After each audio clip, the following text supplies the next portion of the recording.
A bill to help flood-ravaged eastern Kentucky is now law. The legislature easily passed the bill to pump more than $200 million into the region. The governor signed it this afternoon. WYMT's Phil Pendleton has more on the final day of the special session. Lawmakers from both political parties and both chambers joined the governor Friday after a flood relief bill easily passed and then was signed into law. Since the very beginning, this has been one of the greatest examples I have seen of nonpartisanship. With the signature, more than $200 million will be sent to repair roads, bridges, and schools and to help restore lost services. Right now, we still have people in tents. We still have people in shelters. This provides funding for intermediate housing to get them out of the tents and get them into something with a roof. The bill passed the Kentucky House 97-0. It cleared the Senate 35-1. The one lone vote was not necessarily because of what was in the bill, but because of how it was passed. Senator John Schickel voted no. It essentially was a protest vote over process when you approved $200 million worth of spending in less than 3 days. Some are also questioning if more could have been done for housing. Senator Brandon Smith wanted a floor amendment, but the process wouldn't allow it. He believes another special session could be necessary. I believe that they'll have to. I think that we're in a crisis mode. I think that's going to get worse. I can't imagine that all of a sudden things are going to get a lot better down there. We're getting ready to get into cold weather, and you have children now. Both Stivers and the governor also said there's a plan to look at relocating people away from some of the flood-prone areas. In Frankfort, Phil Pendleton, WYMT Mountain News. Governor Beshear says of 104 travel trailers, 94 are currently occupied, with another 28 ordered and on the way. He says hundreds more could soon be on the way from Louisiana.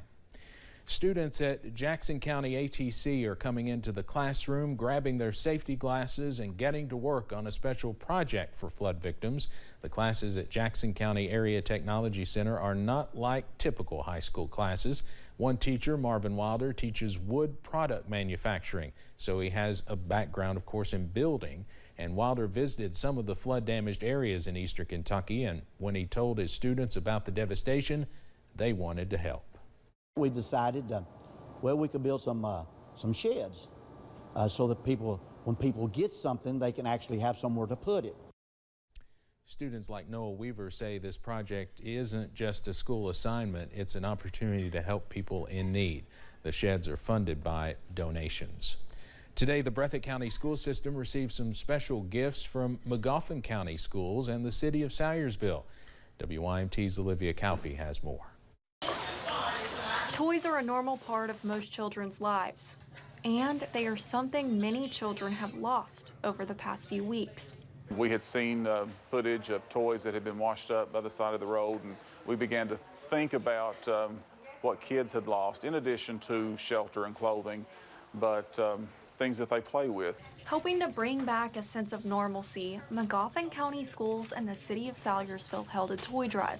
We were thinking about returning to normal, and how we've talked about normalcy and that return to normal quite a bit through COVID, and play and interaction for kids is also normal.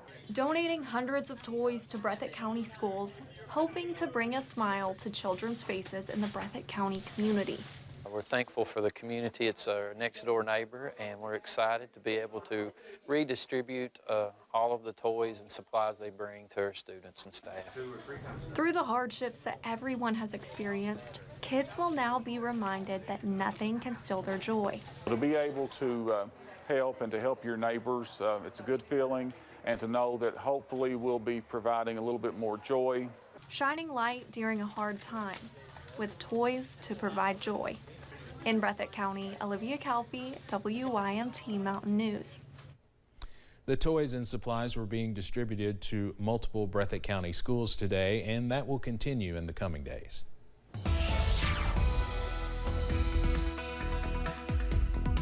Continuing to watch the potential for those spotty storms as we work through the evening hours tonight. Let's actually go to one of our cameras right now where they're dealing with those spotty storms. UVA-Y's camera, middle 60s right now, and you see why we're in the middle 60s after highs in the 80s today. Plenty of cloud cover and rainfall not too far away from Y's right now, but they are dry. Temperatures are in the low to mid 80s around the region. Lower 80s where we've seen some rain, upper 80s in places that haven't quite seen it yet. 86 Manchester, 88 in Harlan, or excuse me, 88 in Somerset. It's 76 in Harlan because they've seen some rain, and 78 in Middlesboro. Pinpoint Doppler showing you where we've got the storms right now. A few into portions of Laurel County on just south of London, right on top of Corbin right now. So we have some heavy rain as well. Middle 60s out there tonight. Spotty storms early, some patchy fog late with those winds calming down. I'll have the very latest on when we see some more showers and storms and when we see some dry time as well coming up in just a few minutes. Steve? All right, Evan, thanks. Dropping everything and not thinking twice. That's what a group of Letcher Countyans did during the July flood. WYMT's Will Puckett shows us how Jamie Hatton, Donnie Adams, and a host of others risked their lives to save neighbors in several Whitesburg neighborhoods. Photos from the morning of July 28th are almost unbelievable. The high water mark in the 57 flood versus a high water mark in this 2022 flood, the water got up 7 feet higher. But these pictures show just what a group of people in Letcher County did to save lives of folks they call neighbors and family. Like right where you do your walking, on the walking track, on a jet ski. Never thought I'd do that in my life. 4 weeks later, the streets of both Caudletown and Upper Bottom look almost unrecognizable from that morning. Our elementary school where our kids go to school, our middle school, it's right next door to their house, is just completely underwater. Just a raging river running right down where we drop our kids off for school every day. A group, including Jamie Hatton and Donnie Adams, dropped everything and turned to jet skis, kayaks, and bass boats to navigate streets that turned into a massive and deadly river. It went from a routine flash flood to, I mean, we've got the Mississippi River running through our schools. Commandeering a jet ski, Donnie Adams rushed around Whitesburg, saving an estimated 40 lives. There was a big, gigantic, just, I don't know, like somebody's outside building floating by, so I had to wait on it to float by. And as it floated by, sitting there thinking, I was like, man, this is going to be a wild rest of the day. Not one to shy away from an adrenaline rush, Adams pushed that jet ski and his body to the limit, making sure no one was left behind. It makes me feel humbled, just like that floodwater did. But that's a day I'll never forget. I'll tell you that. It was wild. That's all I can put that day in one word: wild. Knowing lives were hanging in the balance that morning and doing everything in their power to save every person they could. We helped lots of people get out, but those first 6 people we got out, I don't know. I don't know if they would have made it if someone hadn't got to them. Knowing that in eastern Kentucky, neighbors help neighbors, no matter the need.